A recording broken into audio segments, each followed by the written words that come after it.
What is going on, everybody? Today is October 11th, 2015. I am Classic Game Freak. And I'm retired by choice. And welcome back to another episode of the Classically Retarded Show, the show where we talk about anything and everything classically retarded. Or retardedly classic. Or retardedly classic. Take your pick. Movies, video games, pop culture in general. You got it. We kind of talk about it last week. It was like, or last episode, it was like some wrestling, some retro, some new stuff. The Walking Dead. Yeah. Awesome. Yeah. So yeah, nice little hodgepodge. A nice little gumbo, if you will, of pop culture. A very delicious gumbo, spicy. Oh yes, muy caliente. It was like, I don't know if I like spicy or not. So anyway, how are you tonight? Same old, same old. Doing my thing. Gotcha. It's been a couple weeks since we've done this. Yeah. We're actually keeping on the schedule we kind of picked for ourselves months and months and months ago. Every other week? Yeah. How'd that happen, huh? I know, it really doesn't ever happen, but I know I've been like really, especially here lately, really excited just to do shows, and I have no doubt it's just from my love of listening to other podcasts now. You know, I've been listening to a lot of different stuff, and I'm just like, man, I want to be talking about something new. I want to be talking about something retro. I want to be doing that, and it's like this past 2 weeks has felt so long. Like, I've been like, oh, it's next weekend we record. Damn it. Okay. So, yeah. In here, I thought you just wanted to hear my sexy voice. Damn straight. Damn. I see, and I listen to our episodes, and you can call it egotistical. You can call it what you'd like. But, yeah, I love our sexy voices. Get the smoothness going on. Damn right, Bubba. And then you got yours there, damn, we're sexy some bitches. Oh, yeah. Yep, we melt butter. Melt something. Anyway, so, I do listen to our show, and that's more for, like, I don't know about you, but I'm not too much a perfectionist, but I do like to see where I'm making the mistakes, if I'm making any mistakes, and I like to go back and try to fix it. So if I hear myself saying one thing over and over and over and over again, I'm like, I need to fix that, and I can hear that objectively. So one good thing I will admit is that I find our show entertaining. From like a third person perspective. I don't know. Like, I can be totally objective about it and be like, hey, the show's entertaining. Right on. Yeah, we say good words in a good order too. They are in very good order. So yeah, and it keeps the words go in the right order, and we say things in their gooder. And they go in the ear holes, and then they stew around in your cerebellum a little bit. Yeah, and the words we say are words, so they make sense and stuff. And sometimes they're big words. Big words, like big. Or the words with and the. Oh, no, that's too big. And of course, let's see, what was that, what was the Chris Farley movie where they were trying to, the funny word was roads? Roads. Roads. Roads. Roads. Yeah. So I believe that was what, Tommy Boy, right? I think it was. I'm pretty sure it was. Tommy Boy, jeez. That movie came out, what, like 96? I want to say before that. I think I was still in high school. I know it was in between 94 and 96. Had to have been. Yeah. I think I saw it my senior year, so it might have been 95. No, man. I miss Chris Farley. I would watch his stuff in my van down by the river if I could. Down by the river. That's a pretty good impression, actually. Down by the river. Down by the river. I have no Chris Farley. Like, I can do Christopher Walken. No problem. Walken. Got a mongoose here. It's mongoose. You know, yesterday, I was down at the store, and I bought milk by the gallon. Nice. 2 gallons, actually, yeah. Big gallons of milk. Nice. I am very... Whoa, I'm impressed by your Christopher Walken. You know, I'm just sitting here, and I heard the voice in my head, and I said, you know, Chris Walken, you should say something. So I did. And it came out like this. Came out of my face hole. Hey, does your mother sew? Boom! Have her sew that. Get her sew that. I got a fever, and the only prescription is more cowbell. More cowbell. You got it. You got it. Oh my gosh, that's a pretty damn good impression. Well, thank you, sir. All week. Whoa. You melted my face off. That's how I gotta start. So I gotta start with whoa every time. If I don't, I can't get it. Yeah. Whoa. You know. Yesterday, I was putting pants on. One leg at a time. Left, right. Holy crap. Oh, I am impressed. My hat is off to you. Seriously. Well, whoa, sir. Calm down. Whoa. That's too much attitude. But, I'm gonna go. Yes. Down in my van. Down by the river. By the river. You know, that's the only place I can find parking is down by the river. Oh man, how did we get on that? What were we talking about? Oh, I don't know. Okay. Okay. I think it was Tommy Boy at first. Tommy Boy, yeah, we were doing it had something to do with Chris Farley. I don't know. I'm lost now. Okay, so right. But we are back for another episode. Oh, we were talking about how classically retarded we are, and I think that just sealed the deal. That just really showed what we do on this show. Yes. Okay impersonations of semi-celebrities. Yeah. So, as we like to do on practically every episode, I like to find out what have you been playing this week. And this week, let's just pick, let's tell what we've been playing, but choose one to talk about. All right. Well, I'm not going to go into the homework assignment because that was predestined as per the last episode. Right. So between me hunting down the ROM for it, hunting down the emulator for it, and then just getting time to sit down and say, I'm going to play it. The only other game that I've been playing is a game called Valiant Hearts: The Great War. It was a free download for the Xbox One this month. Nice. And I downloaded it at the beginning of the month. Didn't think anything of it. Just let it sit there for about 2 weeks. And finally decided, hey, let me go try it out, see how it works, how it plays. And this is about 6 o'clock yesterday afternoon.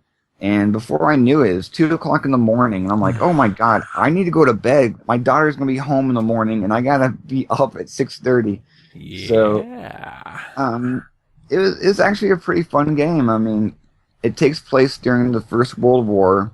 You swap off between a American who has signed up with the French Resistance. Oh, and sorry to cut you off. I realized what game it was you were talking about now. Oh yeah? Yeah, I kept thinking of an RPG, but yeah, I have actually played this one. So good. Keep on talking. I just moment of realization. Gotcha.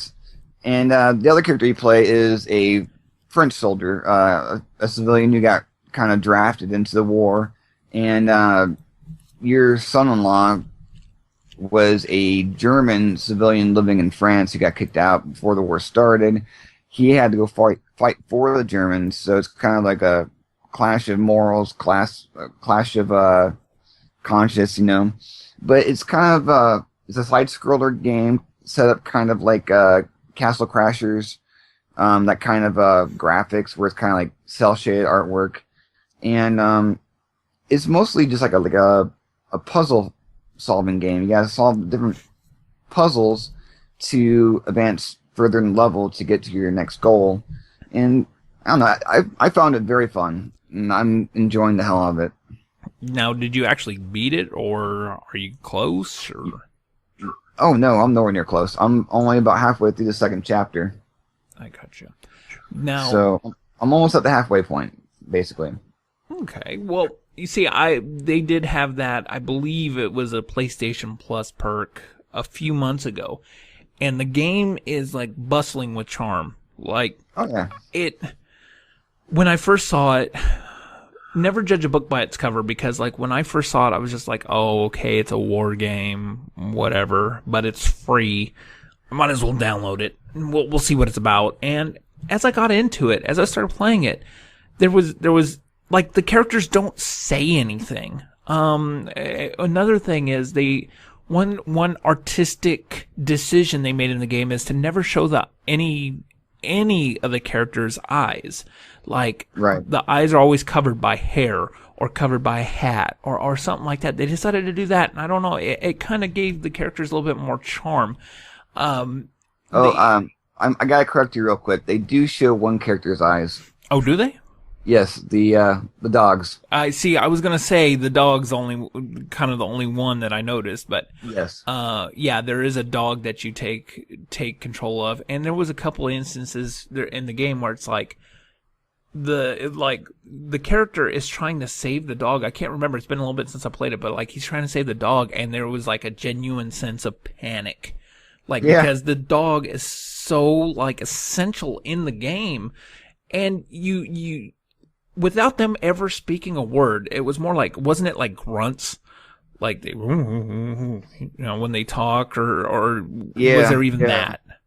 It's grunts, and the funny thing about that is when that point in the game comes up, you only have the dog for like that very beginning of the level, and you only have him like for like maybe 15, 20 minutes, and already by that time when you get stuck in the barbed wire and that tractor's coming down.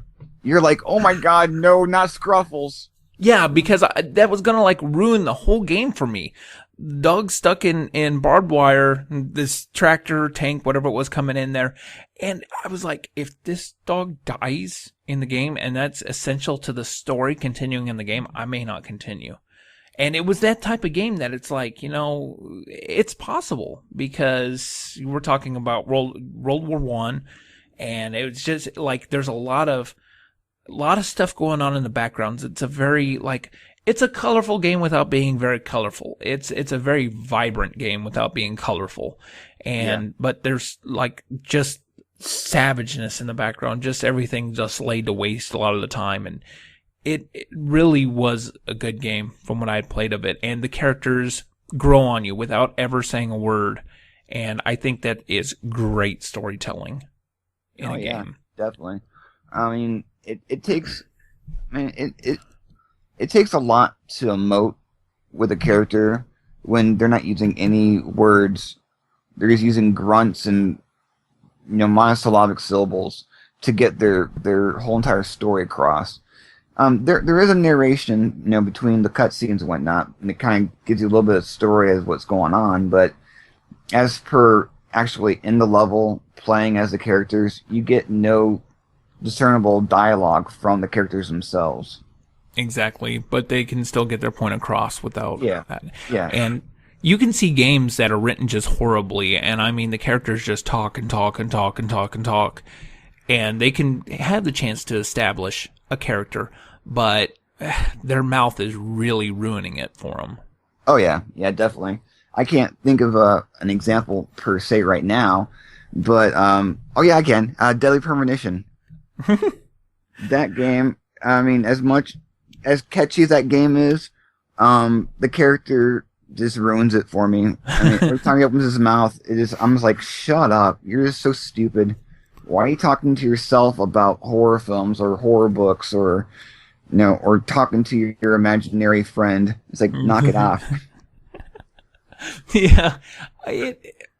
I mean, to me, like Deadly Premonition, I think we've actually brought it up before, but Deadly Premonition was one of those games that I felt, and I think it's widely agreed upon that they wrote it that way on purpose. Like, it is purposefully just campy.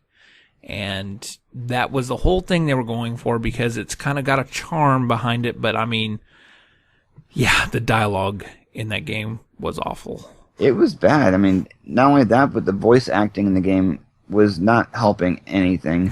The graphics were horrendous. The controls were even worse. I mean, it was just bad all around. But like I said, it was campy for campy's sake. It's become a pretty decent cult classic. And I know it's one of those games that have actually gone up in price, and it's kind of hard to find when you're trying to look for it used. Is it? I know just recently they announced like a collector's edition that they were doing that had like a bunch of stuff in with it. I mean, like a deck of even playing cards from the characters of the games and things like that. And I was like, it's kind of cool. I would consider buying that. As long as they keep it at that $20 price tag that it came out for the 360 for, yeah, I'll definitely pick it up. I think it's like. Sorry, go ahead. I was gonna say that's the reason I picked it up in the first place. I was at GameStop looking for a new game, and it was brand new in package, $20. And I was like, hell's yeah, I'll buy a brand new game for $20. I think it's going for like 60 for the collector's edition, which for a collector's edition, really 60 is not bad.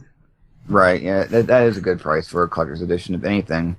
Yeah, it came with a lot of good stuff too. So I mean, they might have run out because I think they only said they had like a really, really limited supply, and the game has really garnered a pretty large cult following. It really has, it really surprised me. 'Cause I'm like, really, this is garbage. Well, I mean, people like that stuff. I mean, it's kind of like the whole Twin Peaks thing. It's like people love Twin Peaks and have loved it enough to bring it back. Like, I mean, it's coming back out. And Sure. I tried, like, back a few years ago, it was just hype. Alan Wake had come out, and people were just comparing it to Alan Wake. So I said, well, you know what? I've got plenty of time on my hands. I'm going to go and I'm going to watch Twin Peaks. I remember my mom and dad trying to watch it when I was way younger, and I just, being a kid, I didn't understand any of it, didn't care. So I went back and I downloaded the whole series and I started watching it. I think I got like 5 or 6 episodes in, and I was just like, I can't do it. It's too, I don't know. I just don't like it. People swear by that show. Just absolutely love it. I don't understand it, but I mean, it's whatever you like, I guess. You really have to be a fan of David Lynch's directorial style and his storytelling. Like, I don't like any of David Lynch's movies at all. I mean, I've seen, I don't want to say everything because I haven't seen everything he's done, but I've seen quite a few of his movies, and I can't get into it. I just don't like it. And so Twin Peaks just never did it for me. No Blue Velvet, huh? Oh God, no, please. I tend to try to keep this PG-13 as far personally as it goes, so I'm not gonna go spouting Dennis Hopper quotes from Blue Velvet, but he's I mean, it's Dennis Hopper. Come on, I mean, he's an odd one anyway. So seeing him in this movie, very, very odd. David Lynch, one that he did that has a cult following that I actually like because I actually like the series of books, and that was Dune. I've always loved the Dune series, and Dune, the movie he made, it did not really follow a lot of the aesthetics the book gave, but at least he tried it, and it had a very, very unique feel to it, and I always kind of liked it. See, I've never really been a Dune fan. Even back when Dune first came out back in the early '80s, I just never was a fan. I had friends who, I mean, as young as God, it was like 8 or 9, 7 or 8 when that movie came out. Yeah. And I had friends who were like diehard fans of that movie and the series of books. So I mean, I don't know. It goes to show what kind of frame of mind you're in. Yeah. These are also the same friends of mine that at the time they're like really hugely into Star Wars, whereas at the time I wasn't. I didn't get into Star Wars until a little bit later on, only because as much as I wanted to get into Star Wars as a kid, my parents would not buy me the toys. So, without the toys, you're not really popular. Yeah. So, I had to stick with my He-Man and my G.I. Joes and Transformers. But, I mean, later on down the road, it got better. You still became a fan of Star Wars, so... Yeah, I picked it up on my own and went out and got my own damn toys. Yeah. And I think for me, like, Dune was one of those things, like, I remember being really little, and my dad would sit there and watch movies late at night, and I'm not talking about those kind of movies. I'm talking about, no. Like Dune, and there was one that I can't remember the name off the top of my head.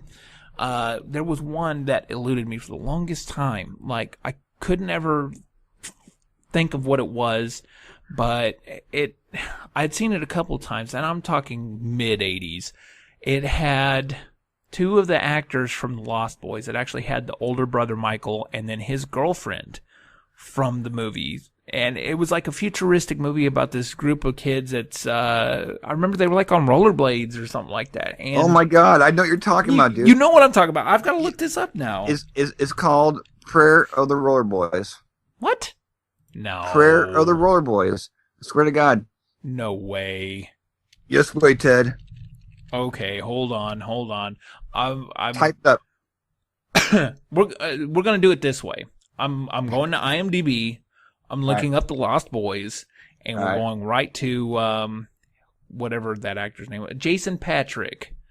All right, Jason Patrick. He was in The Losers, Speed 2. Ugh. Okay, so we're gonna just scroll on down here. Nope, you're wrong. It's called Solar Babies. Oh, I'm thinking of the one Corey Haim. Oh, okay. The movie that I was talking about personally here was a movie called Solar Babies, and very weird movie. Just one of the somebody wrote a plot summary here, and it says, in a future in which most water has disappeared from the earth, we find a group of children, mostly teenagers, who are living in an orphanage run by the despotic rulers of New Earth. The group in question plays a hockey-based game on roller skates and is quite good. It has given them a unity that transcends the attempts to bring them to heel by the government. Finding an orb of special power, they find it has unusual effects on them. They escape from the orphanage on skates, and they put that in quotes, and try to cross the wasteland looking for a place they can live free as the stormtroopers search for them and the orb. Very weird, but it was movies like that I remember seeing and just being like, oh man, I love that. And Dune was one of them. So it's just always kind of reminds me of that time. Of course, it was like the movies I did watch a lot back then was like The Goonies and mainly The Goonies. Yeah. What was the movie you were just saying though? It's called Prayer of the Roller Boys. It's got Corey Haim from The Lost Boys, in which he joins a gang of rollerblading thugs. Wow. Maybe 1990. Yep. Patricia Arquette. This actually has a better rating than Solar Babies. It's actually got a better title too. Yeah, Solar Babies. It's kind of lame. On IMDb, it's got a 5.4, and hey, ironically, Solar Babies had a 4.5. So there you go. So woot woot. all right. So getting back into what we were talking about, what we've been playing. So Yeah. So I've been playing that. What you been playing? What I have been playing. Well, our topic. It kind of really talks about what I've been playing. I've been playing 2 games mainly, and the first one, actually, the beta has came out Thursday night, I believe, and that is Star Wars Battlefront. I've been so anxious for this to come out, and when it came out, like, I don't know. I had fears that the game wasn't going to play right. It wasn't going to play good. It was going to look crummy. And to be quite honest, Battlefront, it is very, very reminiscent of like Battlefront 2. It feels like they did the series service. So EA and DICE are on the right track with this. We were talking before the show, and you said you weren't really feeling like the game in general. Like you said, you hadn't played it, but you weren't sure if you were going to get it or not. No, I don't know for sure if I want to even purchase the game. I might later on down the road, but right now I'm not buying into the hype of it. Right. What's preventing you from? I mean, what are you thinking about it? Like, what's making you not get it? Nothing. You're just like, nah, screw them. I don't believe it. They're not getting my money. Fool me once. Right? Those EA bastards. They already have about 9,000 of my dollars anyway in my Star Wars collection I'm looking at right now.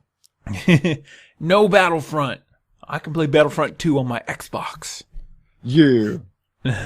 It actually is pretty darn good. It plays at a pretty smooth 60 frames, and it's impressive. Like it's got 2 levels. One level's on Tatooine for like the single player. They've got a little bit of kind of like a horde version of it, like enemies come at you in waves. So in like wave 1 and 2, you're getting blasted by stormtroopers, different types of stormtroopers.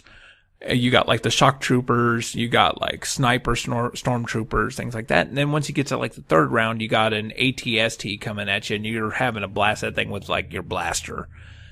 The thing, it was actually pretty funny because like it'll sit there and come around a little like platform, and it'll actually decide to turn around and try to go the other way to try to sneak up on you. And it actually kind of freaked me out at one point. I was playing it today, and I didn't expect it to be right around the corner after I turned, and there he was. I was like, holy crap, what the heck? So you get 6 rounds of that for the single player, and then the multiplayer, it was like a team deathmatch mode. I can't remember the mode off the top of my head, but then they had a walker mode where you're on Hoth, and you're trying to, if you're the Imperials, you're trying to get into the base. If you're the Rebels, you're trying to ward off the AT-ATs. And right. It really felt like Battlefield 2, but the graphics are really good. The way the game plays is really good. I really thought, man, DICE is just going to go with the Battlefront method. They're going to go with how the mechanics are in Battlefront. They're just going to stick with that and throw that in this Star Wars game. But to be quite honest, they really didn't. It really feels more like arcadey. Like, does it feel like Star Wars Arcade, or does it feel like just an arcade version of a Battlefront? It kind of feels like an arcade version of Battlefront. Like, when the normal blaster you start out with, like, there's no reloading on it. So, in a typical first-person shooter, you're running around. For me, I know if I get the chance, any chance I get, I'm reloading. and that takes a few seconds. But in this one, your blaster can overheat. When it overheats, there's a reticle on the screen that tells you it overheated, and then each side starts dropping down. Well, there's a little notch on each side, a little yellow notch on each side. Once that hits the yellow notches, if you hit the square just right, it instantly cools it. But if you miss, you end up like burning your hand, and the character kind of takes his hand away and shakes his hand a little bit like he just got burned. Yeah. So, I mean, there's that, like if you're under pressure, you could really screw up or you could really succeed in that. I thought that was cool. The power-ups, like, the only thing I see is like the power-ups. When you start building your character in a game like that, you really like to be strategic and be like, well, I'm going to do this and this. You can work with your teams and set up how you're your approach to the attack, how you want to play it. In this one, the power-ups are like power-ups on the battlefield, and they're random. So you might get yourself a sentry gun. You might get yourself some shields. It depends on what's going to be dropping on the battlefield. So right. I kind of like that because for somebody who doesn't hardcore play a game like that, I think that kind of caters to them a little bit more. And that's somebody like me. Like, I've never prestiged in Call of Duty or anything like that. I've never really gone far in a Battlefield because it's so deep in that aspect. But at the same time, a lot of players who know what they're doing. I mean, you can't just go in and Rambo it.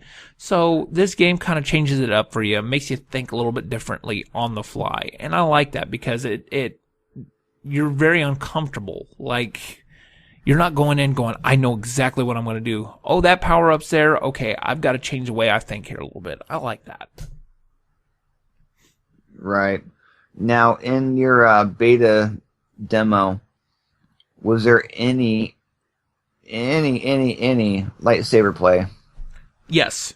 Well, to a degree.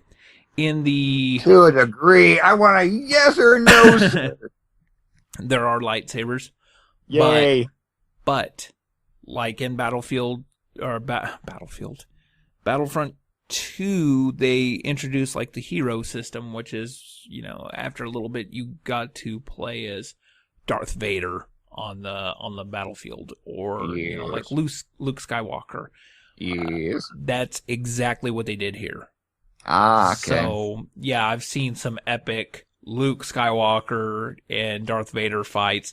There was a very comical video that I saw yesterday, and of all places, it was on my Facebook trending portion, and it was somebody playing as Luke Skywalker, and they go running in towards an AT-AT, and that AT-AT just steps on him.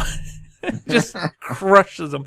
Then to add insult to injury, like when you die as Luke Skywalker or Darth Vader, they're kind of hunched over, like they're kind of like meditating almost. So they don't really die on the battlefield. But while the person was waiting to respawn, you see Luke Skywalker, Darth Vader sitting there. Old Luke Skywalker gets crushed by another one of the legs. I was just like, oh man, that is awesome. That is the most epic deaths ever. So, like I said, insult to injury. No, true insult to injury would be if they got flattened out like a pancake, like a cartoon. Yeah, well, I mean, that would have been funny, but I mean, we're talking about a game here that's not being cartoonish. Oh, you mean it's being serious? Yeah, well, lightsabers. When it comes to this battle. Big walking robotic camels? Yeah. Yep. Okay, gotcha. Hardcore. So that was funny. Him getting crushed the second time, I was just laughing. It was very comical. So I've been playing a lot of that. They actually extended it a day. It was supposed to stop tonight, I believe, or tomorrow night. And they actually extended it one more day. So that was cool. That just means they're doing some more testing on it on the servers, and I think that's great. Let's see if this game will launch without much of a hiccup, because that's the way games go. That is the way games go. Just like, okay, let's drop this multiplayer game. Oh, and the server crashed. Why? Because there's 4 players. Right.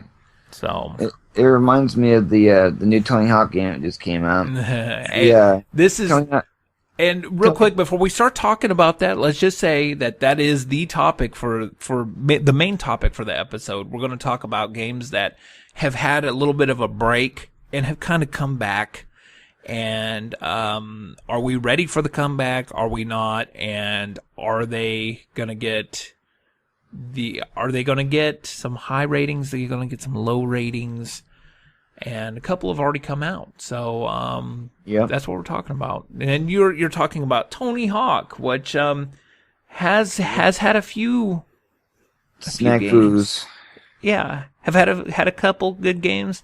Have had just 1 or 2 bad games. They've had quite a few bad games come out in the last 10 years, but I think Tony Hawk did well when it took a break, because it got ridiculous. It really did.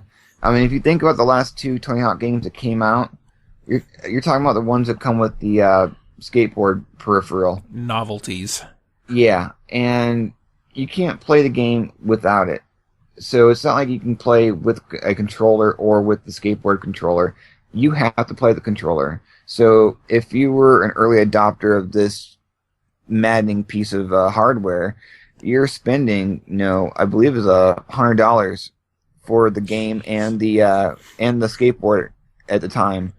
I waited a little bit, and I was able to get the game and the skateboard for $10 over at Big Lots, brand new.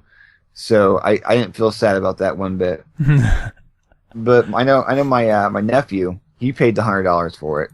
Ooh. And yeah, he was I think at the time he was 13. So he was a little happy-go-lucky with his birthday money and kind of got burned a little bit. But he learned his lesson on that, I think. But they took a break from the series. They came back a couple years ago with a Xbox Arcade HD remake of the Tony Hawk Pro Skater. And it was not great, but it brought it into the 21st century with the graphics, brought back some of the old levels that were very prevalent in the first 2 Tony Hawk Pro Skater games. A lot of the same characters, a lot of the same music, which is great. So it kind of kickstarted the nostalgic trip for me, at least. Then they announced Tony Hawk 5. They announced the skaters. I knew like 3 of the skaters, so it made me feel old. Then they announced the songs that are in it. I knew 2 bands and none of the songs. And I was like, oh god, okay, I am old now. I'm beyond the reach of this particular series now. You're on the outside of the skater group now. Yeah, I'm more nostalgic of the 80s skate rat shit. But when this game got released at the end of September. I think it's September 27th, I believe. When it got released, the game was like a 4.7 gig game. Day one, it needed a update. Day one update was almost 8 gigs. Jeez. So you're talking a update that's almost twice as big as the game itself. So that tells you a lot about how either A, the game was rushed, or B, just was not done. Right. Or C, all the above. Yeah, that just reeks of, well, we need to get this game out now. Once they were already printing the discs, they were still hard at work on that code. It's a shame, too, because, like, when the reviews started coming out, I was like, please let it be good. Yeah, because I mean, I don't know about you, but I'm a huge Tony Hawk fan. I mean, I grew up with Tony Hawk. I mean, I remember him skating in the 80s. And yeah. I remember on every aspect of his career. I remember when he did the 900 at the X Games. I remember watching that on TV. I was excited. And I remember when the first Tony Hawk came out on the PS1, Or I guess it came out for the N64 also, and even the Dreamcast. Yeah, I I think think so. think Yeah. so. Yeah, but I remember that game. God, I bought it day one, and it was a major. It never came on my PlayStation, and it literally did not. And I was stationed up in Virginia in the Navy, and it was the thing to do. We got off work at 7 o'clock at night, and we would sit there and play this game until we couldn't keep our eyes open any longer. And we just challenge each other. You know, who can do more stunts? Who can do more tricks? Who can get a higher score? I mean, it is phenomenal. And those songs were just like little earworms. They just burrowed into your head, and you were singing. Jerry was a race car driver, or you're singing "Police Truck" by the Dead Kennedys. I mean, these songs were they were prevalently like just present. They're just there, front row center. Superman, Goldfinger. Damn right. Yeah, that was a big one for me. God. Well, and I loved the first one and the second one on the PS1, but the one that really stood out for me, and I think it's because I worked at a call center at the time, and I had just my Game Boy Advance on me all the time, was 2 on the Game Boy Advance. Even though it's not 3D, and it's kind of like an isometric top-down kind of side view a little bit, it was still really good. And I always found myself trying to beat my own scores on it. And I mean, there's been times even here lately where I've been like, I might need to get my Game Boy out because I really want to play some Tony Hawk's Pro Skater 2. It's right. It's crazy when you can take a game like that, you come out with the new one, but you cannot beat the style and the quality of a game like that. I mean, we're talking on a handheld system, and the game is not good and does not even come up to snuff with something like that. Right, yeah. It is pretty sad. I mean, for me, my favorite of the series would probably have to be the Tony Hawk Underground, the first one. Because that one, you got to play as your own character, and you're kind of being, prospected to be a professional skater. You're trying to get sponsorships from skateboard companies and shoe companies and all these different things, and you're doing these stunts and tricks trying to get like a demo tape going so you can send it into these companies. And it was actually very fun. It had a very linear kind of progression. You have to do this to do that. To get the next part of the story mode, you have to do this. And I thought it was great. Now, was that the one that the game got invaded by Bam Margera, or was that Underground 2? That was Underground 2. That one was a little bit silly.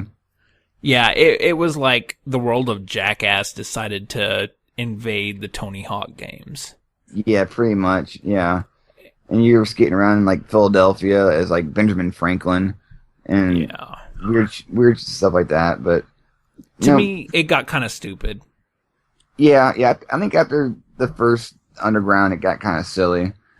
Just to the point where it's like, okay, there's no one in this world who can, skate up, 30 stories, grind on a ledge of a building, then ollie off 400 feet and land on a electrical wire, and then, revert down into like a nollie onto a flagpole. It just doesn't work that way. But they were fun games. They weren't meant to be 100% serious. Yeah. Well, I mean, they were still able to keep kind of a little bit of authenticity with the old games, but still be a little bit out there. I mean, I'm sorry, you're not going to grind that far, and, you're not going to be able to do all the tricks you can do, in real life that you can do on there in the air. Things like that. And then it's like Underground 2 came out and Bam Margera took over. And I don't know. I've never been a big fan of Bam Margera to begin with. I love Jackass, don't get me wrong, but I don't know. He annoys me. So seeing him, like, he practically just kind of shoved Tony Hawk out of the way and was like, well, this is kind of my game. It's like, I don't want to see you do. Yeah, pretty much. Yeah. I'm just not interested. But now, when he became a skater in like I think it was a Pro Skater 3 or 4. He was an interesting character in the game because you can do all the stunts he was doing and stuff, and it wasn't like force fed like the Underground 2. It was just basically, oh, here's another skateboarder for the game, kind of like Bucky Lasek or any other professionals are in the games. See, and I can dig that. He's got his own trick set. It brings what he can do into the game, and I can understand that. That's fine. That's great. But whenever somebody kind of takes over the game, probably because he pumped a bunch of money into it, no. I don't think it's that. I think it just might have been like Tony Hawk going, "Hey, you're young, you're popular. Why don't you come over and host this thing with me?" Yeah. He's probably like, "Hell yeah, I'll do that. That sounds cool, man." Here we go with the impressions again. It's Bam Bam. Yeah, I'm Bam Margera. I'm Bam Margera, bitch. I'm a freaking brat. Yeah, that's a pretty good impression too. Jeez. Yeah. But Tony Hawk 5 came out, and the game, like, the first thing I started noticing, I know you said you don't watch a lot of videos on games these days because you don't want to spoil it for yourself. Right. But I'm really glad I spoiled it for myself because instantly I started seeing, like, the graphics on the game.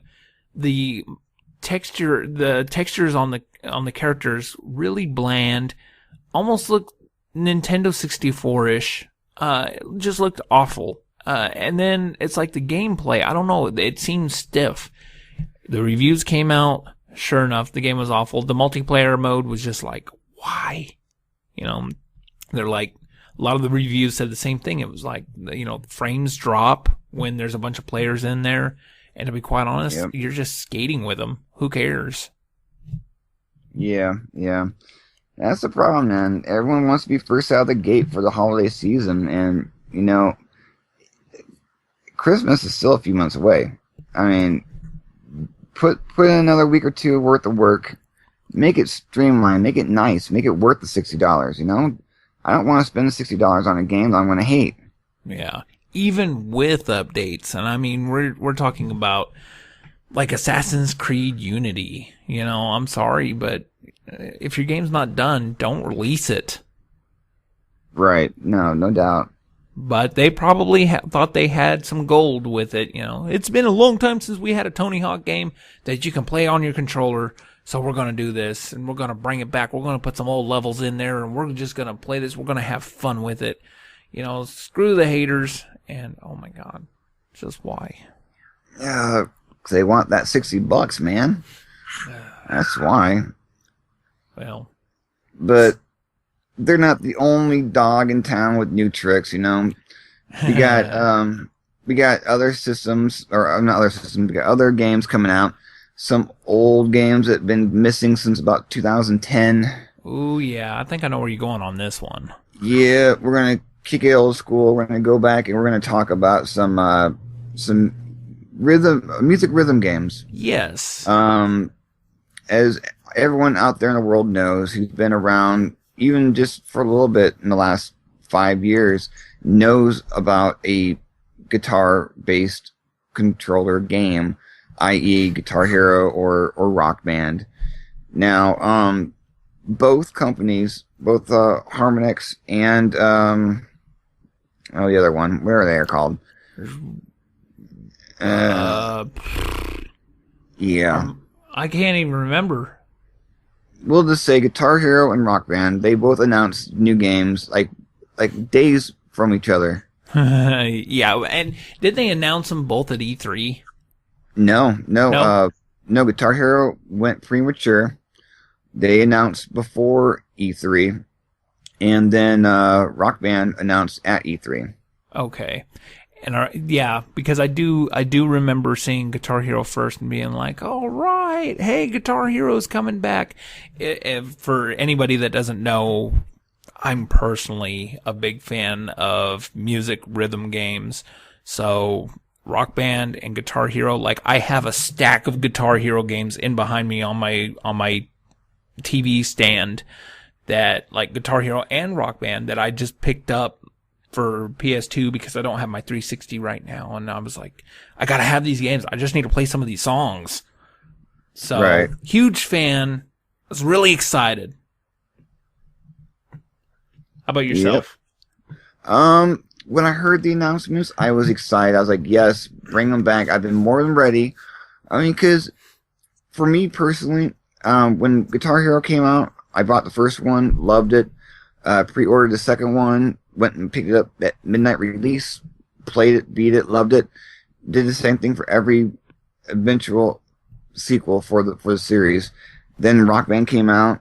I went and pre-ordered the Rock Band set, got that. Wow. So then I went and every week when they're releasing new songs, I was going and buying the track packs for Rock Band. And so, that takes a chunk.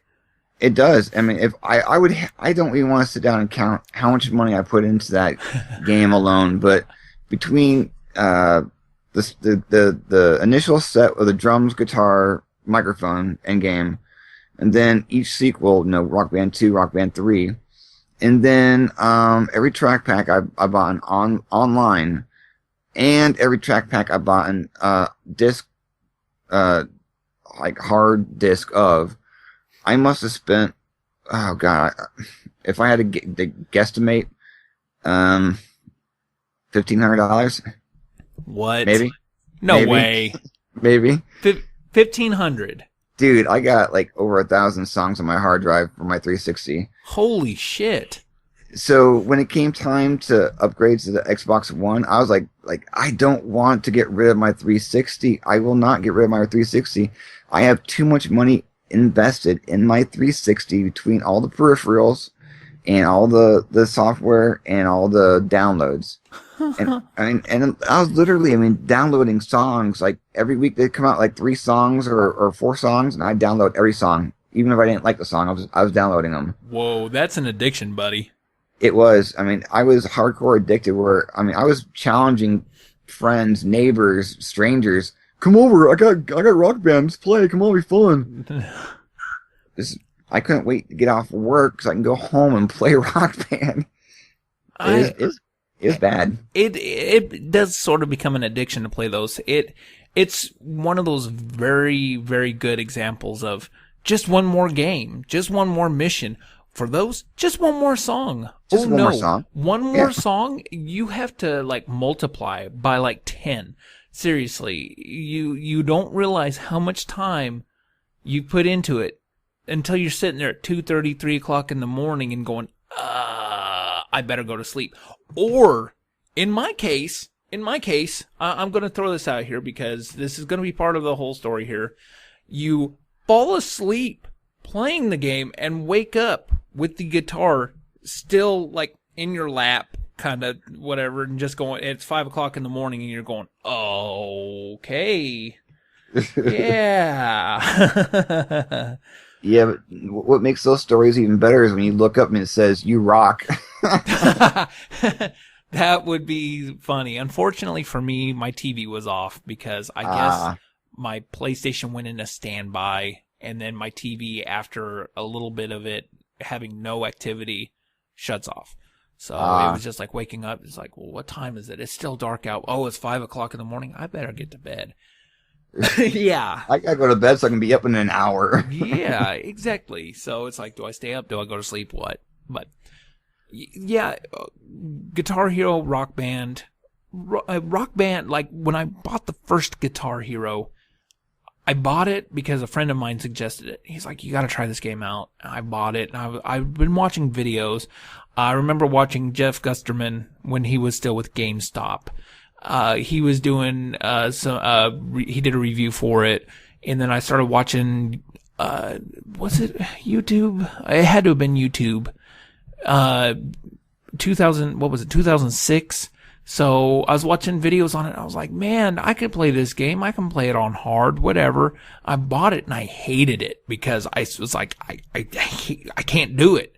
What the heck? And so I threw down the controller in disgust and said, forget it. I'm not going to do it. But there was a problem. I kept thinking about it. I kept going back to it. I was like, I'm going to start out on easy. We're going to start here. And eventually hard, expert.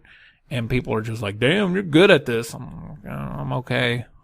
So, but then Rock Band brought in the drums and the microphone and a style all its own. And I don't know, it just, both of those games were both neck and neck for the longest time and then died out in, what was it, 2010, 2009? 2010. Oh, Yeah. Warriors of Rock was not really a great Guitar Hero game. You're crazy. That's the best Guitar Hero game ever. You think so? Yes, I think so. And I've played them all. I mean, I've played the Guitar Hero Van Halen, Guitar Hero Aerosmith. I've played them all. I mean, I own them all. So, I mean, yes, I have a certain connection to Guitar Hero 1, Guitar Hero 2, because they're the first ones. They're the ones that were, like, basically PS2 exclusives. I mean, you couldn't get them for any other system until 360 had the Guitar Hero 2. But I mean, and you had to really work at it. You got your initials put in on your memory card, and your friends had to try to beat your initials. I mean, that made it a challenge and made it fun, made it something to go for, something to try to achieve. But after that, the whole entire rhythm-based gaming world just got oversaturated. I mean, everyone had their own, like, Rock Band, Green Day, Guitar Hero, Van Halen, Rock Band, Beatles, Guitar Hero, Aerosmith. I mean, it's just back and forth. And who can we get? I don't know. Who can we get? And it just became too much. Yeah. And so they kind of killed themselves off by oversaturating the market with all these different variations in games, when all you really basically need was one game and an internet connection, and you can download more songs to extend your tour, extend your playing. I mean, you didn't need all the sequels. And that's true. Now that we do have that internet connectivity, it's like, it's really all the same things. Not unless they decide to change up, like, the tour, the gameplay modes. You know, they want to throw something extra in there. But, I mean, even that can still be patched with an internet connection. Same game. Yeah. Extra songs to download. You know, I'm happy with that.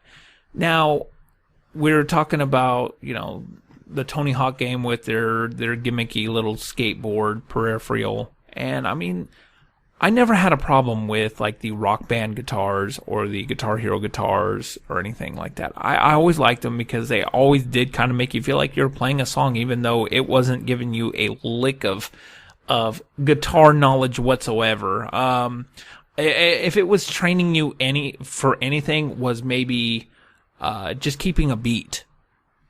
Yeah. And, you know, like, I think I gotta say, kudos to Rock Band for at least trying to think outside of the box a little bit. And when it came to Rock Band 3, they threw out that keyboard. They sold the keyboard, which actually kind of taught you, because it was a mini keyboard, and then they had the actual, like, the guitar. They had a guitar with, like, they were quote unquote strings. Like, you could hit the buttons for the frets, but there was like 6 strings on there, and it actually taught you chords and things like that. So yeah, I thought that was cool, but that's also like a whole nother guitar you had to purchase, and I think is also a whole nother set of songs you had to download. It's like called Pro Mode, right? I can't remember on that one because I never actually bought into it. I never bought it. Now see, I had the Rock Band 3, but I didn't buy any of the extra controllers or any of the extra modes or anything. I just kept it simple, kept it out of the box. And I already had the drum set. I already had a guitar. I wanted the keyboard just because I wanted the keyboard. And so I bought that, and it's tricky. Like, you really start getting into the songs, and yeah, they're catchy and everything. Don't get me wrong. It sits in a box now, never played, but it like, for my wife, for instance, it was something she always wanted to play. So we could play it together.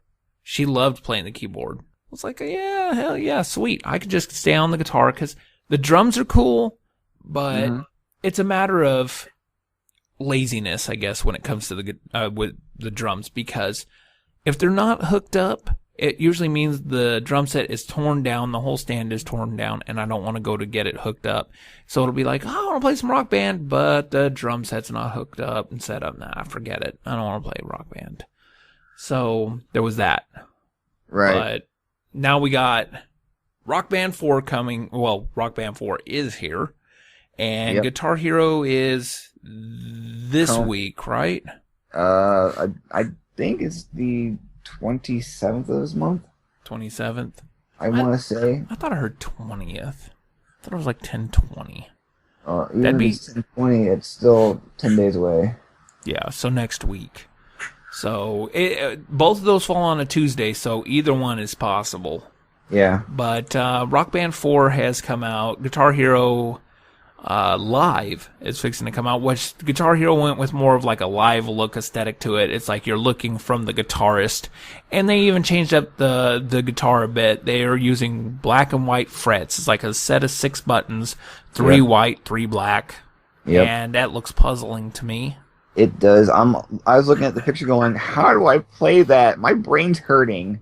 Yeah, and they've got the commercial with James Franco and Lenny Kravitz, and they're playing it. I'm just like, the songs look genuinely hard. Like, what the hell? Yeah, it does. Now, the thing about the 2 different sets, the Rock Band and the Guitar Hero, Guitar Hero, you have to buy the guitar. You cannot use any of the old controllers to play the Guitar Hero game. So if you're going to buy a Guitar Hero Live, you have to buy the game with the guitar bundle, and I think that is priced at about $100 or a GameStop. Yeah. Now, the Rock Band 4, there's a couple of different ways you can buy that. You can buy that in the big bundle, which is the drums, the guitar, the microphone, the game, and that's running at $250 for that. They also have a just guitar and game variation, which is running at about $129 for that set. Then this is where it comes a little mind numbing for some people and a little aggravating for me. You can buy just the game by itself. Now, if you own a PS4 and you got PS3 guitars, they will work on it, and your game is only going to cost you $60. Legacy support. Now, if you are a Xbox One owner and you have Xbox 360 guitars, you can still use those guitars too, but you need to purchase the adapter, which just happens to come with the game, and it's going to cost you $80. Damn. So you can play with your old controllers, which is great, but you're paying $20 more to do it. Holy crap. See, I didn't know about the adapter. Yeah. That's some crap, because it's required. Yeah.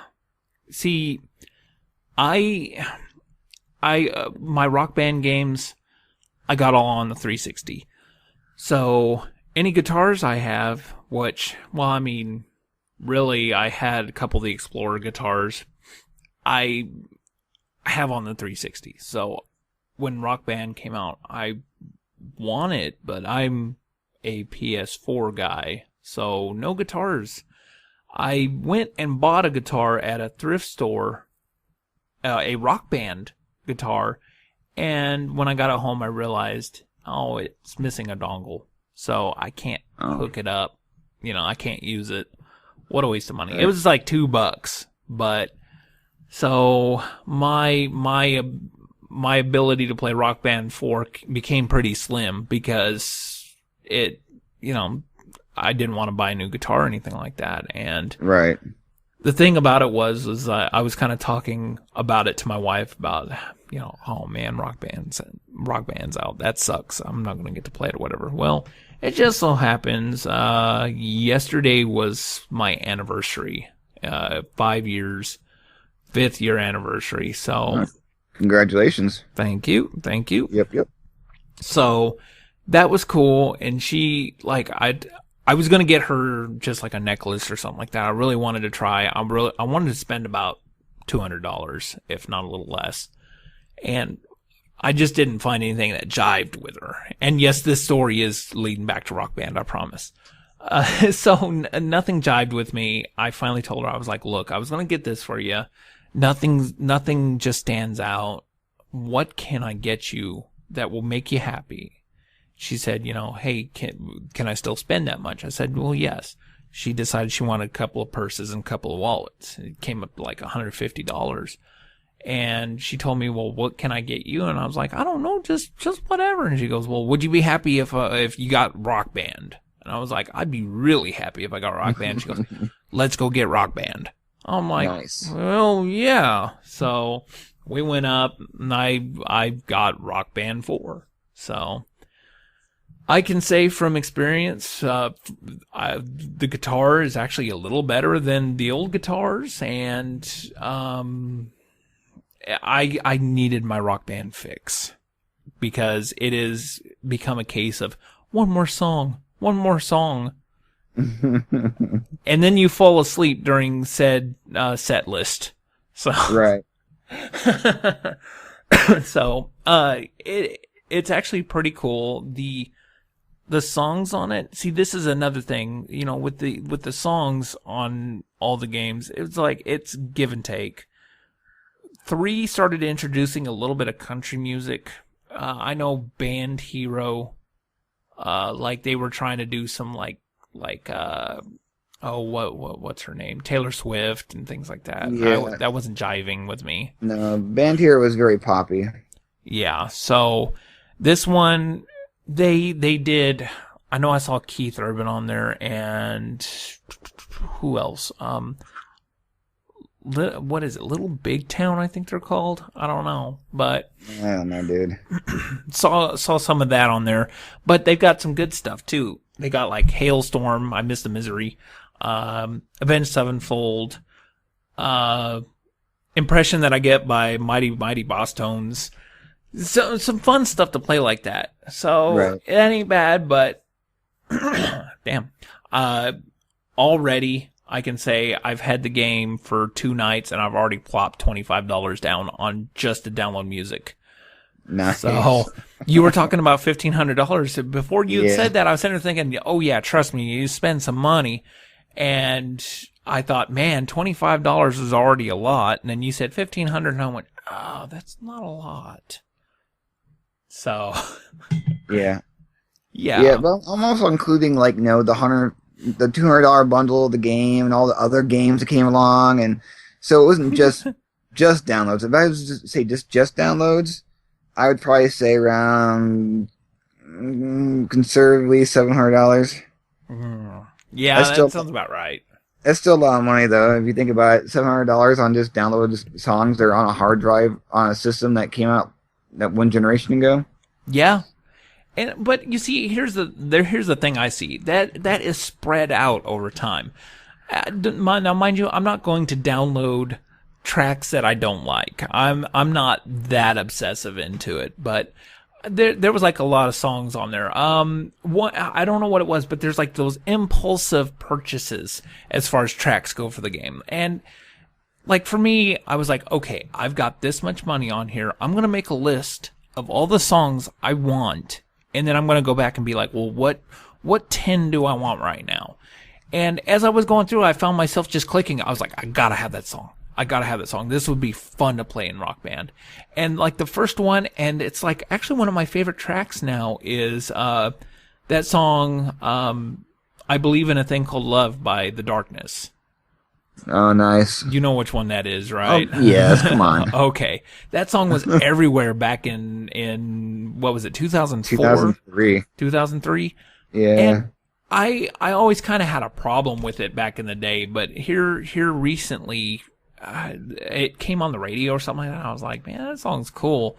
And then, like, when it came on Rock Band, I was like, that song would be the shit to play in Rock Band. And it really is. If you play it on Expert, holy crap, that song is awesome. Oh, yeah. So, it's very... I don't know. It's not super hard, but it's not easy either. And that's the same way with I Miss Misery. Like, that song right there is my favorite song to actually play on Expert on that right now. Like, it's just extremely fun. You got those songs that are just a chore to play, but you got those that you just really feel like you're hitting it right, hitting the nail right on the head. I Miss Misery. So see, my go-to song on Rock Band or Guitar Hero has always been Monkey Wrench by the Foo Fighters. No, yeah, and that's just a fun song to play. That was Guitar Hero 2, wasn't it? I think that was on the disc for Guitar Hero 2, and I think it was a download for Rock Band. Nice. Because, like, in the first Guitar Heroes, I know they were, like, covers. And yeah. Monkey Wrench, for me, was actually a pretty damn good cover. So, however you slice it, it's just freaking great. I didn't know it was on Rock Band at all. I'm going to have to go and look. I remember seeing a lot of Foo Fighters in the downloadable songs last night. So I think they did a greatest hits album back on the 360. It might still be in the store. I have no clue. I don't know how it works nowadays. But I think they did a whole entire album, greatest hits. That's awesome. Yeah, I do recall something like that. Like, they just took the whole album and just said, "Screw it, we're putting it on Rock Band." Yeah. Okay, I remember. They did that for a while. I think they did that with Judas Priest. God, what album was that? British Steel, I think it was called. They just did the whole album. The Pixies, they did the whole album. Doolittle. They're just doing it like every like really big band. Like, okay, let's just do a whole album. Rush, they did a whole 2112 album. Yeah. So I mean, they're picking some decent bands and some older bands and whatnot, but I mean, they're picking their bigger hit albums for those whole entire album downloads. Yeah, that's a good thing. I mean, you can download them in sections like that, or download just the songs, which I really like that option.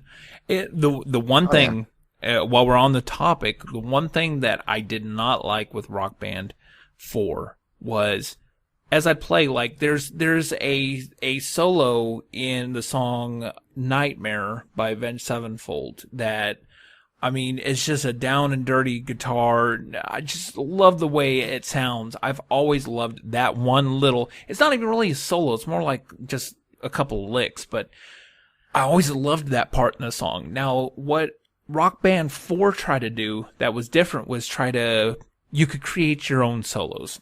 And the way it's done is you hold down the buttons and you gotta kind of keep the rhythm of the song. You gotta strum with the rhythm of the song. So for like every beat, you're strumming twice, or for every beat, you're hitting it 4 times.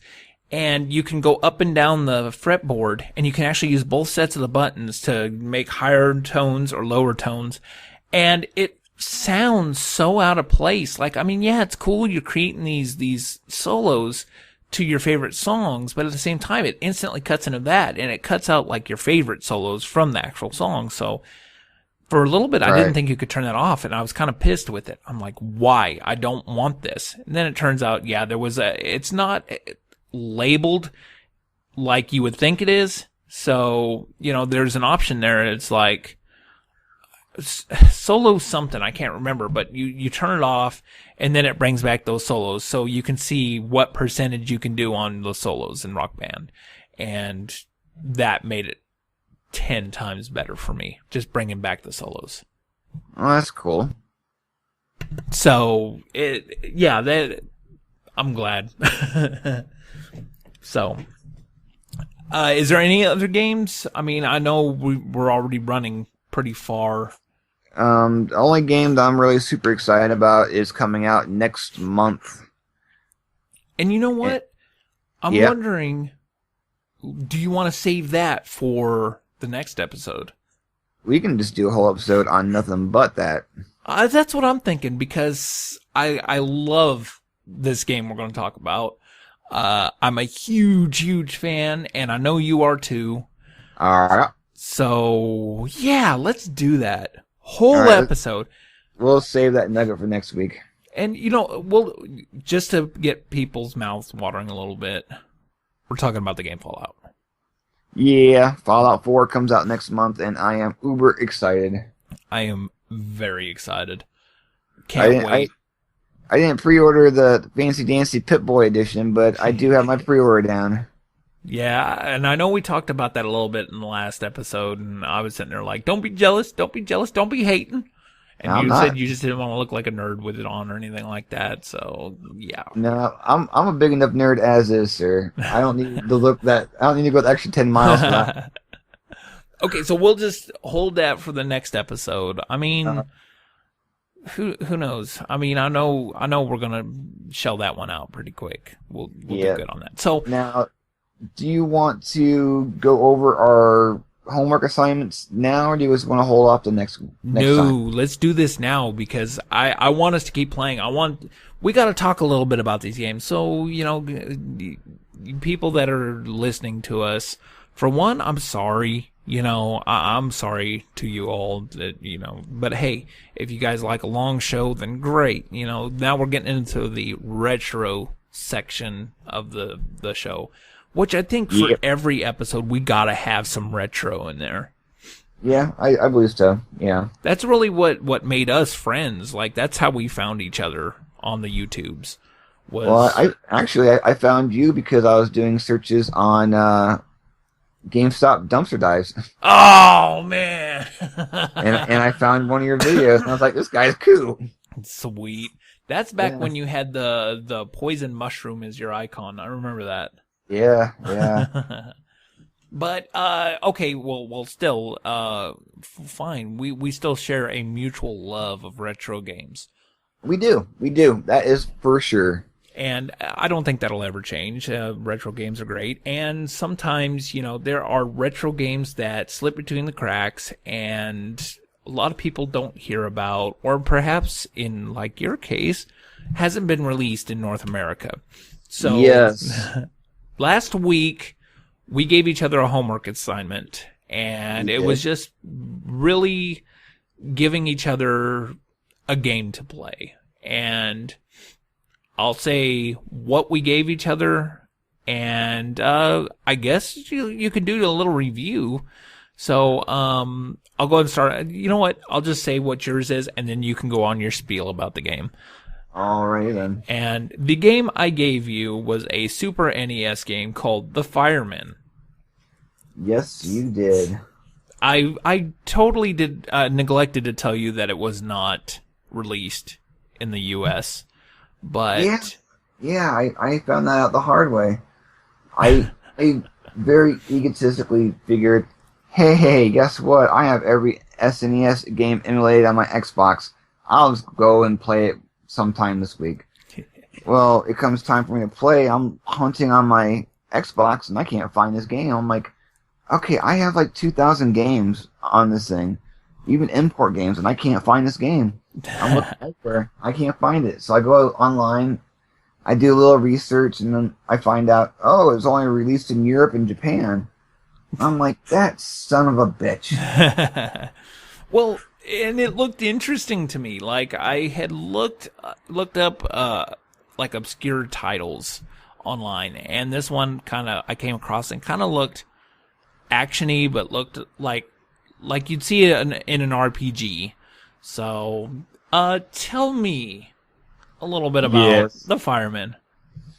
All right, The Firemen. It takes place in the year... Okay, this game came out in 1994, first off. And it takes place in the future of 2010. No shit. Yes, in the future year of 2010. You are a firefighter. And you are fighting a fire on a Christmas Eve party night. You are so racist. No. So, you play a fireman. This fireman, the one you play is an older gentleman with a nice big blue mustache. And I can't remember his name for the life of me right now, but like I said, the game takes place in the year 2010 during a Christmas Eve party. And the building catches fire. And the big to-do about the thing is the fact that down in the basement is some very explosive chemicals you gotta go collect. So the whole entire purpose of the game is to go down to the basement, find those chemicals and bring them up to the roof safely without dying or blowing up the building. And on every level, there is a timer. So not only do you have fire to fight, obstacles to maneuver around, and a chemical to find and get out of the building, you have a limited amount of time to do this. As you progress through each level, the enemy, i.e. fire, gets harder and harder to fight. You have regular fires, you have low fires, then you have fires that spinning fireballs, then you have these gaseous fireballs that come at you, and those are a little harder to fight. And at the end of every level, there is a boss battle. And your boss battle is against, can you guess it? Fire. Smoke? Oh. No, fire. You're fighting fire. So your boss battle is you fighting fire. That's a lot of fire. Beavis would be happy. Fire, yes. So, and every fire for every level is different. It's not the same fire, and it's not the same weaknesses. Some fire, you have to shoot with a low stream of water. Some fire, you have to hit with a high stream of fire. Some, you gotta dodge their attacks because they'll spit more fire at you, this fire does. And you don't know how long it's going to take you to fight this fire because there's no life bar on the fire. And your timer is still ticking down, so you're trying to fight the fire, dodge the fire attacks because you only have 3 continues. And yeah, it's a pretty okay. I'm kind of flabbergasted, but it's not a bad game. But I would not buy this game if it came out here in the States back in 1994. Okay, well, real quick, I actually had the chance. I went and actually tried it out for myself too, and like, okay, I'm not stepping on your review or anything like that, but it. You know, as you said, yeah, you're fighting fire. The game has, to me, a little bit of a charm almost, because after I started thinking about it a little bit, it was like, okay, I'm fighting fire, but at the same time, just if you were to replace the fire sprites with alien sprites or monster sprites or whatever, would that make it a better game? It started just feeling like another game. And yeah, there was boss battles that just dealt with fire clouds and things like that, but it progressively got harder. And while I didn't like the time limit or anything like that, it was kind of charming after a little bit. Not so much charming, but like I was willing to keep playing it a little bit. Right. Well, I played it for a couple hours. I mean, don't get me wrong. I didn't like play one level and give up. I played several times over. I mean, I've gone through my lives, started over from scratch from the very beginning, and gone through the game again.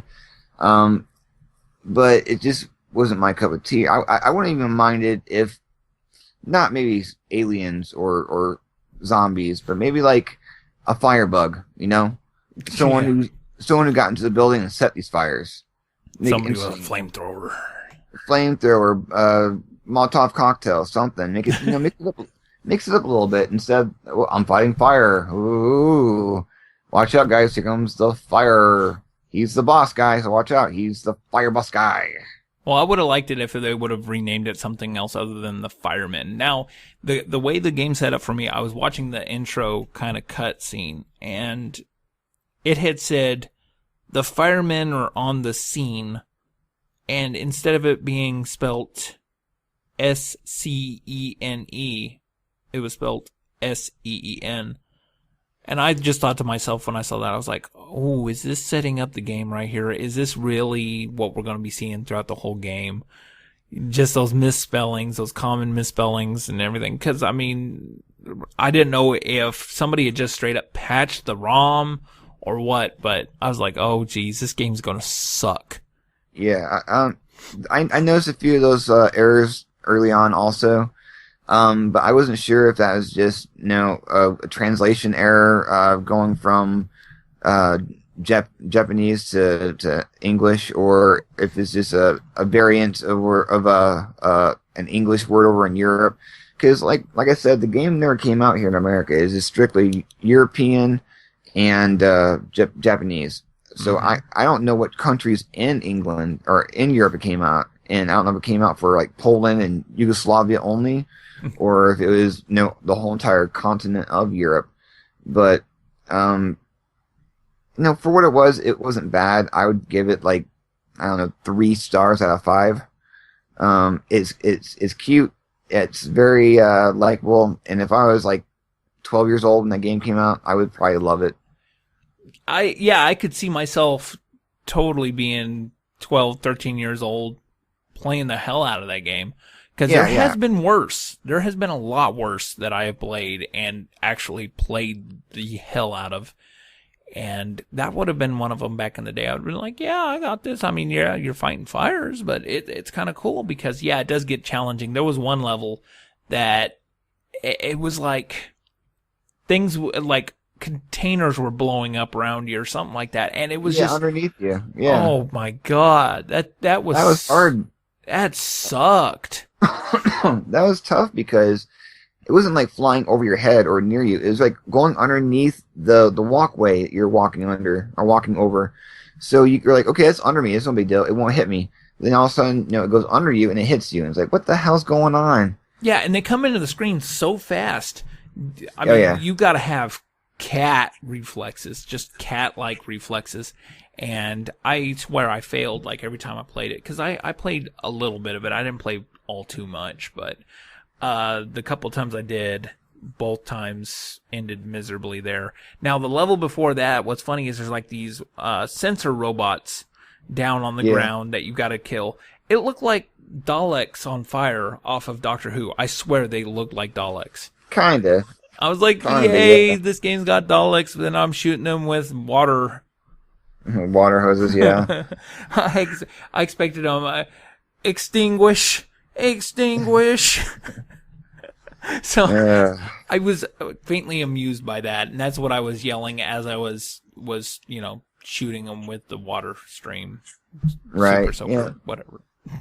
It wasn't a horrible game, but it's definitely one I wouldn't hunt down. Yeah.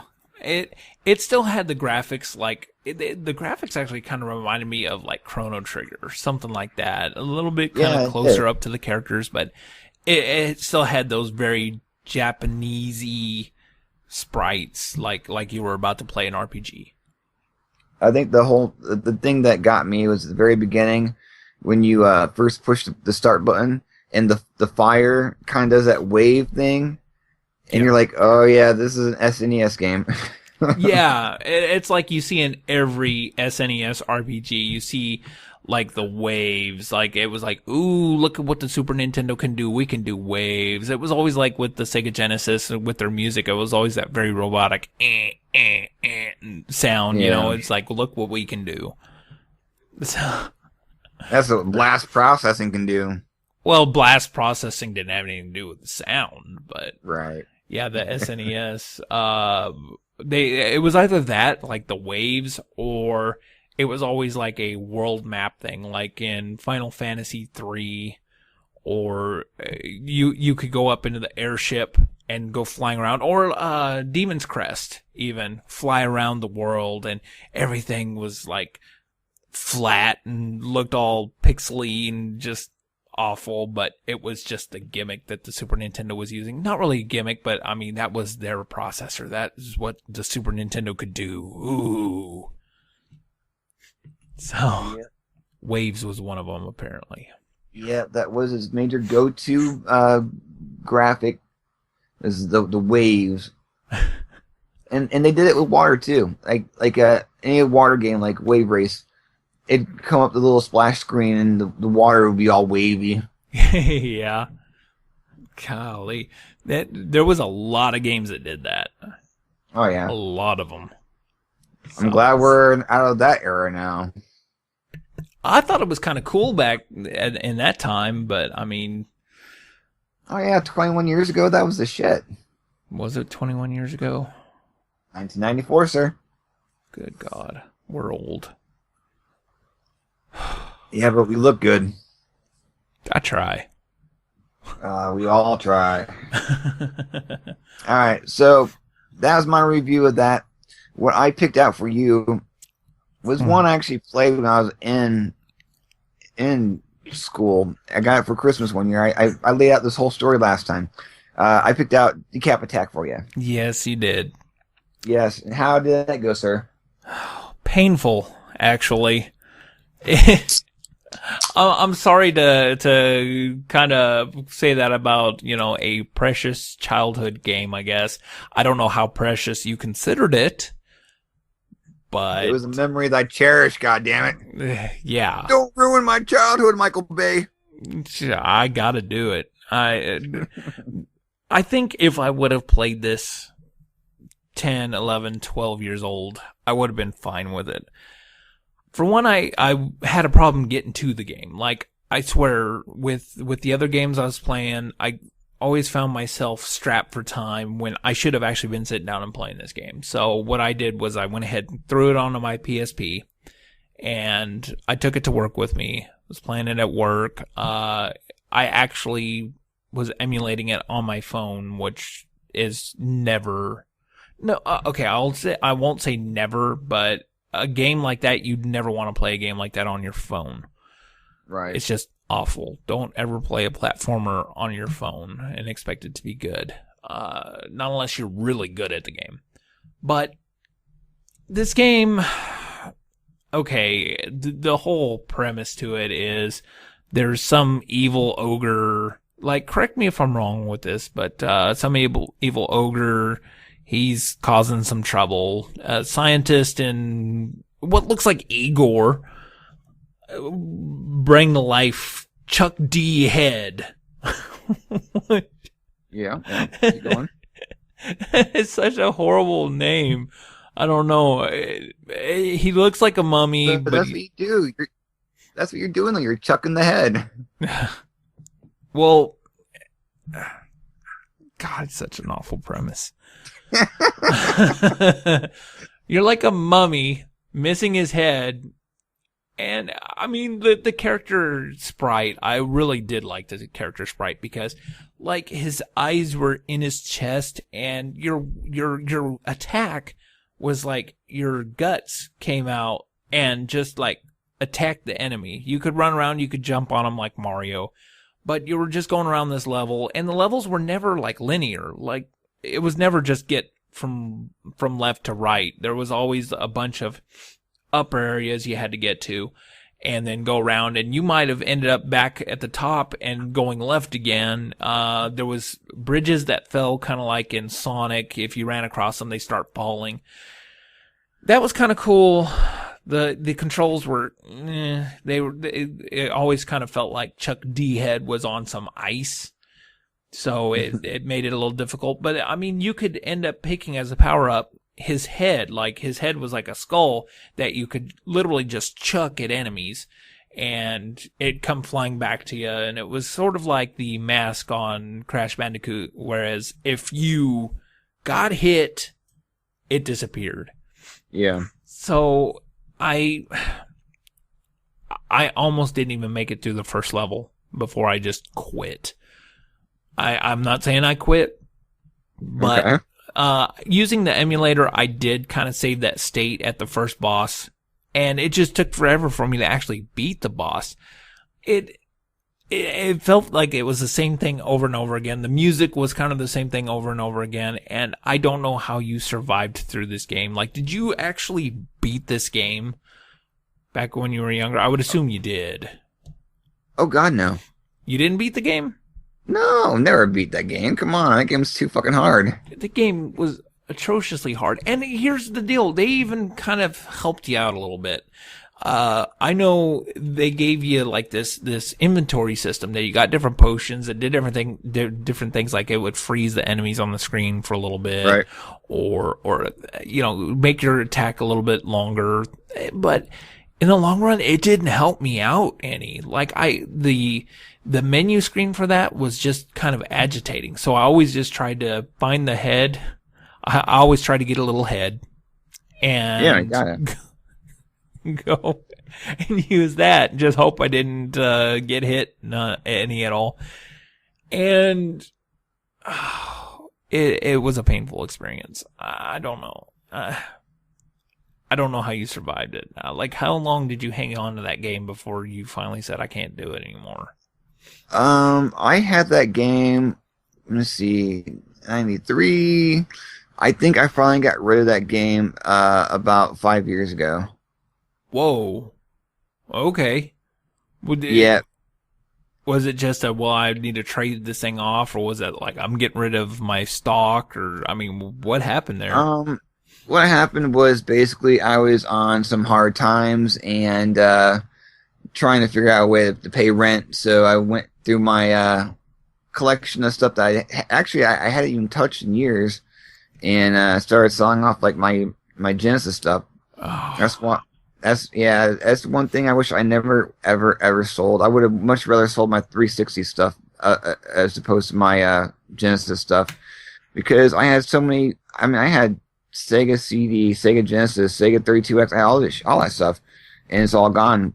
So I've been slowly rebuilding, my collection back up, but it's nowhere near what it was. Yeah. I mean, thankfully, though, Sega Genesis isn't a bad system to collect for, because you can always find a lot of the boxes and so on, games with their boxes, simply because they were plastic. They weren't like the NES boxes that you take the game out of and just throw away when you were younger. So thankfully, some of that's not hard to come by. I mean, some of the titles are, but thankfully it's a little bit easier than a lot of the others. Yeah, it's not like the old NES games where, everything was disposable except for the cart. Yeah, manuals and everything. Jeez. But anyway, if I don't know what else to say about the game. I don't really recommend it. If you're into platformers, then great. But like I said, that what felt like you're running on ice was a real issue. The game is difficult. The hit system, it was like you had 2 or 3 hearts up at the top of the screen, and it's like for every hit, it's like you could get hit twice before one of those hearts disappeared. And then on top of having your head, but that all went really quick, like, especially when you got on the first boss, which sits there and throws his head at you. I mean, what is it with this game and throwing your head? I don't get it. It was the 90s, man. People were always throwing their heads around. It was the thing back in the day. That's what we did, man. We went and listened to grunge music and we threw our heads around. That's what we did in the 90s, man. So I'm gonna do kind of a 1 to 10 thing here, and I'm gonna use it for 2 different examples. If I was rating this as a 12-year-old playing the game, it would probably be a 7 or an 8. Nowadays, we're looking at maybe a 5. There's definitely other platformers out there that deserve more time than this game. Like I said, the music got to become an issue. The music was just kind of drilling into my brain, and it really didn't help my attitude when I was getting nice and pissed that I couldn't get through the boss fights or the levels. It's a frustrating game. Yeah, it's unrelenting. I mean, there's no give and there's no wiggle room in this game at all. I mean, you have to sit there and play and play and play and just get good at it. And start remembering. Yeah, I mean, that's the whole premise of the whole game. I mean, that's really the premise of most games from the late 80s, early 90s, whereas this primarily, you are playing, practicing, and basically memorizing every aspect of the game so you can get through. Trial and error. Oh, yeah. Yeah. This one's definitely, like, it's a worst case of that. Like, just, it's tedium. It's very tedious. Whereas other games that might adopt the same kind of method, yeah, you need to remember some of this, but it's enjoyable. It's fun. This game was like a chore. It was just a chore playing it. Wow. And yeah, I appreciate the homework assignment. That was just, oh my God, that was painful. Well, I enjoyed it when I was like 13, 14, however old I was back when I got it. I liked it. I hated it. So we're gonna go ahead and do this again. We're gonna go ahead. Yes. I think you have a suggestion for me, and I do have one for you as well. All right, bring it on, sir. So I'm going to be a little bit easier on this one. This one's actually a common Genesis game. You might have played it, you might not have, but I definitely want to see us talking about it it'll probably be the next episode, because, I mean, come on, retro. Even though we're going to be talking about Fallout, we still got to do a retro portion. So the game in question for next week is Cyborg Justice on the Sega Genesis. Cyborg Justice. You ever played it? No, it just sounds bad. It sounds like one of those games I could picture myself walking through the video store looking for a game on a Friday night, bypassing that game, going, that looks shitty. Let's go to the next one. Oh, look, there's Sonic. Let's play Sonic. Okay, well, okay. This might be a clear case of it's one of my childhood favorites. It might not be yours in modern times. Right. It's kind of a brawler game. You ended, like, the story is you end up in crash landing your ship or something like that. You end up dying during that, and you get resurrected as a robot. So the start of the game, you're able to choose, like, the torso of your robot, the legs of your robot, and then, like, your arm. And the arm, it's like different weapons. There's like a crusher, there's a saw blade, there's a fist you can fling at your enemies. It was cool in that aspect.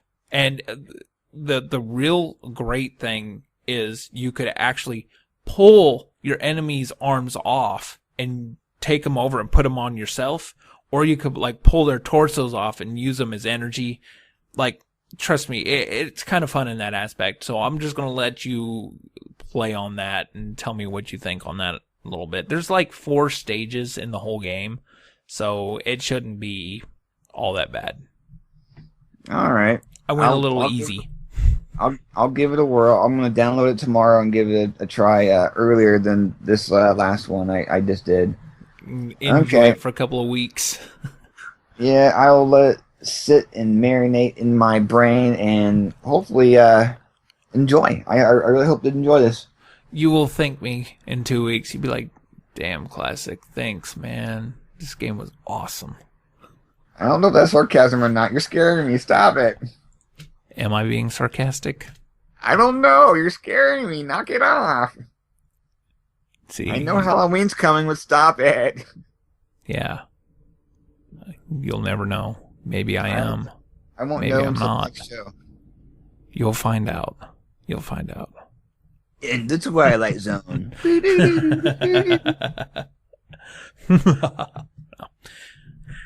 Okay. Well, so, Cyborg Justice. Cyborg Justice. Sega Genesis. Yes. All right. I decided I had to give you a Sega Genesis game because, I don't know, I wasn't feeling the Sega Genesis love with Decap Attack. No. Well, you're lucky because I'm going to throw it back to you on SNES for you. I know you're the SNES kid and I'm the Sega boy. So, but the game I'm giving you is not going to be a fun homework assignment. Damn it. You're going to curse me. Damn it. You're going to curse the day I was born. Asshole. You're going to wish you never had fingers to play controlled games. Okay. The game I am presenting to you is called Death and Return of Superman. I think I've played that one. Even if you haven't, it's there is no such thing as a good Superman game. No, I know this, and that's what made me groan. Because I know there's not. At least it wasn't Superman 64. No, oh god, no. No, the only game Superman wise that I ever played that I liked a little bit was Superman Arcade. I don't And remember that one. it wasn't great, but it was better than any other Superman game I've ever played in my life. It was like Great. shit compared to every other game that has Superman in it. The Death and Return of Superman. Okay. Yes, sir. Okay. I think I Yes, can sir. do that. I hope so. Now, is this suggestion coming from past experience with the game, or I've never even heard of the game before. oh, Never heard of it. I just I was perusing through a list of just retro games, and I saw that, and I'm like, huh. Okay. I read the comics. I read the Death of Superman. I read the Return of Superman. I dealt with that whole experience, so I'm guessing the game's going to be on par with the comic book experience, which was kind of shitty. I do remember that one. Yeah, it wasn't great. No, I remember being mad at first they killed him, and then mad that they brought him back. Yeah, a lot of things does that. I mean, look at Family Guy with Brian. Oh yeah, that's a cartoon though. We're talking about Superman canon here. We're talking about this is the story of Superman. He dies. Oh nope, we're just kidding. He comes back. Oh by Yeah. the way, he's blue now. Well, What? He was blue. come on. When your fan base is dropping off a bit, I mean, what better way to bring it back than to be like, hey, guess what? He died. Just messing with you. No, it's when you get him a sidekick and kill off the sidekick, i.e. Robin. And then bring the sidekick back. No, fuck the sidekick. You don't need a sidekick. You kill him off, let him die. Tim Drake, he never came back. Oh, except for in Batman Arkham Knight. Never mind. Never mind. But it took like 30 years, so Yeah. Well, yeah. give me that much. It took 30 years to bring him back. Yeah. That's true. I don't know. At this point, I'm tired. I don't know. Okay, so the Death and Return of Superman on SNES for you, Cyborg Justice, on the Sega Genesis, which we kind of reversed roles there a little bit because you're giving me the Super Nintendo game that I haven't really played, and I'm giving you the Sega Genesis game that I have played, that I actually have sitting on my shelf, and I actually love a little bit. So don't shit on my childhood. I'll try my best, but I shall not forget the Decap Attack. Yeah, hey, you're already punishing me for that one. I mean, I swear. Yeah, I know I am. Now I will be honest in my review, and I will give it an open-minded turn. okay, all right. Keep an open mind. I might not have been sarcastic. I might have been totally sarcastic. Who knows? I can tell you this: when I first played the game, I absolutely loved it. So there, I'll just leave it. I'll leave it with that. All right. Well, I will give it the old college try, and I will play it as much as my little brain will let me play it. Keep on keeping on. And when you turn it off, you come back home later on or whatever, be like, I need to play more Cyborg Justice. Yeah, I probably got that on my emulator already. I'll find out. I'll find out tomorrow. It's a very common game, so you should have it on any, like, if you got a big, like, just cache of ROMs, it's in there.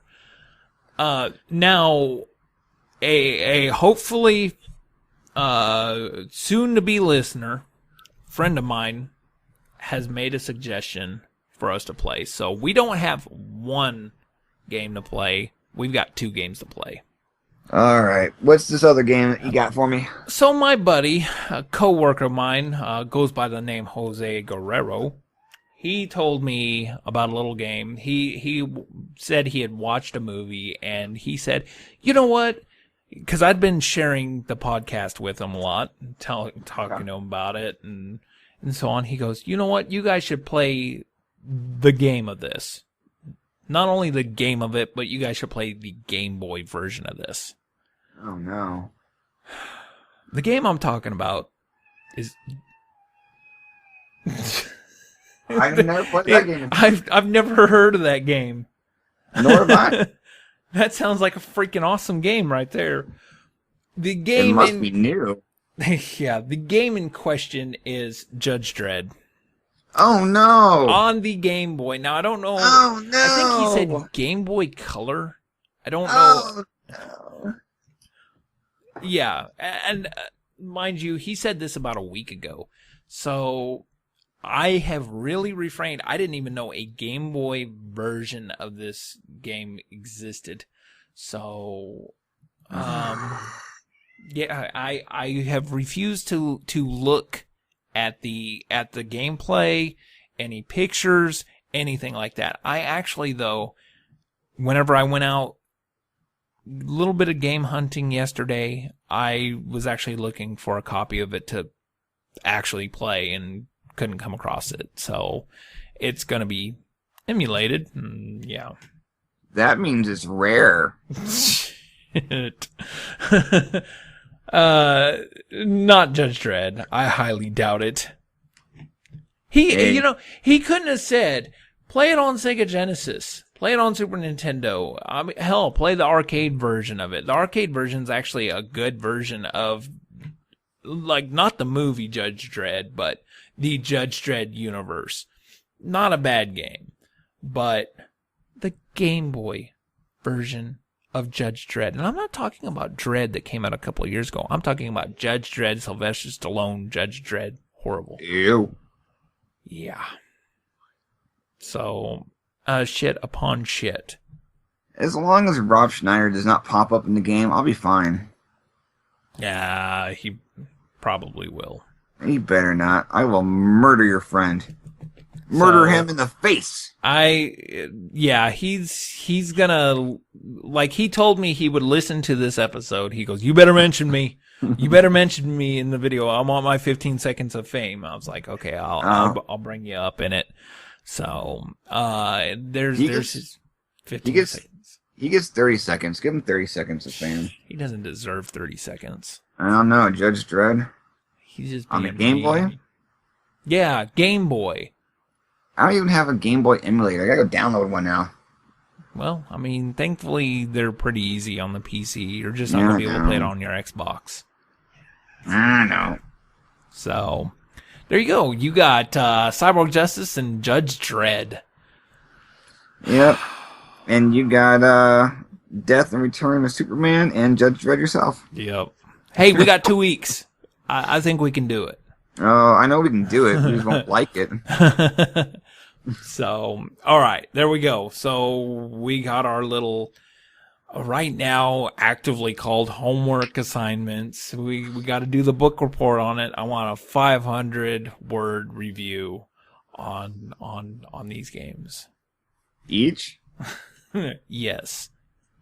Judge Dredd is 1,000. I'm dropping out of school and getting my GED right now. I quit. I give up. I just throw it in the air. Forget it. I'm done. Nope. I quit. I'm getting my GID. I should have just straight up told him no. No doubt. His name's Jose, right? Yes. Jose, you son of a bitch. There we go. I'm going to make sure he knows when you call him a son of a bitch. You son of a bitch. Yeah. So, there we go. All right, Jose. This one's for you, bud. Yeah. I'm going to drink to that. Mm. So that's just going to just about do it for us. Yeah. Let's wrap it up. We're hanging out about 2 hours right now, which is a crazy long time. Yeah. But it's been a fun time. We've done a little Christopher Walken. Yes, you know. Whoa. Walken, he won't touch Judge Dredd, you know. No. He will not. No. I can take on any game. No, Christopher Walken will not. Oh. But you know, no amount of cowbell will fix this. Oh, just the right amount of cowbell. No. I'm not going to get into this with you. No. Whoa. Okay. All right. All right. So you can find us on the Facebook. Just type in Classically Retarded Show. Where else? Podomatic, which we are upgrading our Podomatic. We're actually going to get 2 gigs, 2 whole gigs of space on our Podomatic. Holy moly. We're popular. Holy moly. So it'll hold more episodes of our shenanigans. And of course, you can find us on YouTube and our personal channels at Classic Game Freak and Retarded by Choice. You can look us up on there. New content on mine. I ate a Halloween Whopper, so I made a little video about that. You know what? I went to my local Burger King tonight to get me a Halloween Whopper. You know what they told me? What? They told me discontinued. No shit. And I said, excuse me? She goes, yeah, we're not carrying those anymore. I said, and why not? Are you not carrying these beautifully black bunned burgers? I better know why. She told me, well, there's been a little bit of a to-do on the news. I said, I do not know what you speak. Tell me more. And she went, but I knew exactly what she was talking about, the green poops. So down here in Florida, at least in the Gulf Coast area in my town, they're not carrying the black bunned Halloween Whopper because of the green shits that everyone's complaining about. You're missing out, my friend. You are missing out. I want green shit. And it ain't just light green. It's like forest green. I gotta wait until like St. Patrick's Day and drink a shit ton of beer. It is so awesomely epic. It is so funny that, I'm sorry, the reason I ate a Halloween Whopper, just beyond to say I ate a Halloween Whopper, was to be able to say, my shit was green. Oh, the 8-year-old classic would love that line. Yes. And I can say I have personally experienced it all. So that is awesome. Yes. And I was denied. We have officially talked about our shit on the show. How awesome is that? We have reached a new pinnacle in our show. With that, everybody, we're going to end that here. Facebook, YouTube, Podomatic. Find us on there.